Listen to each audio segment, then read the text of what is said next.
Chapter 53, The Migration.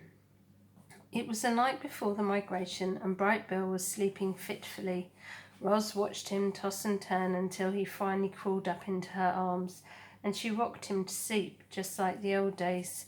Early the next morning, Bright Bill waddled outside and looked at the pond. The water was perfectly still. A few lazy clouds drifted above. Geese were already gathering by the beach. And then tiny claws scampered down from the treetops. "So today's the day, huh?" said Chit-Chat, perched on a branch.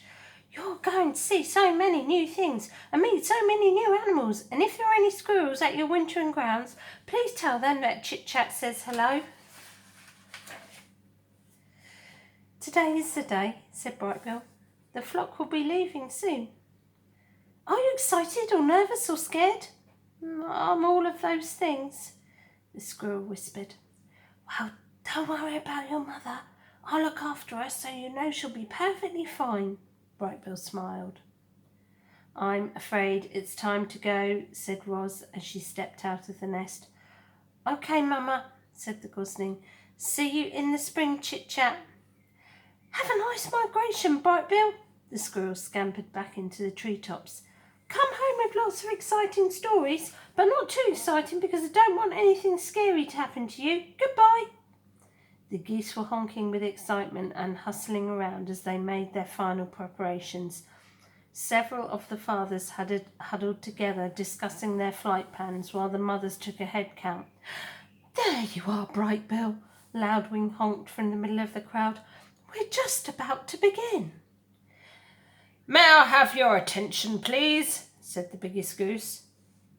"As most of you know, my name is Longneck, and I'll be leading this year's migration. I'm asking everyone to please join your families for takeoff. Once we're all airborne, each family will take its position in our V formation and we'll start the first leg of our journey. Are there any questions?" "I have a question," came a booming voice. "My son will not have any family with him. Where does he fit into the formation?" Everyone turned to Longneck. "He can fly with me," said the big goose. "I hear Bright Bill is a very clever flyer. I could use his help at the point." A moment later, the geese began flapping and honking and making their way into the air. A cloud of feathers floated down around the robot and her son. "You are not a gosling anymore," said Roz. "I am proud of the fine young goose you have become." Bright Bill fluttered up to his mother's shoulder. "Thanks, Mama." The young goose wiped his eyes. "Is this where we say goodbye?"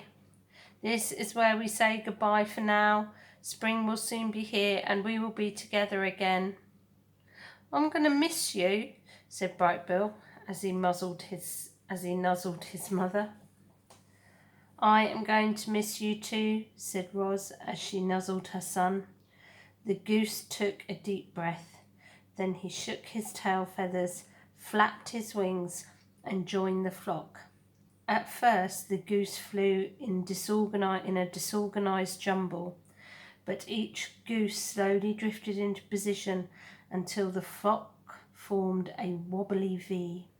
At the lead was Longneck, and behind his left wing was Bright Bill.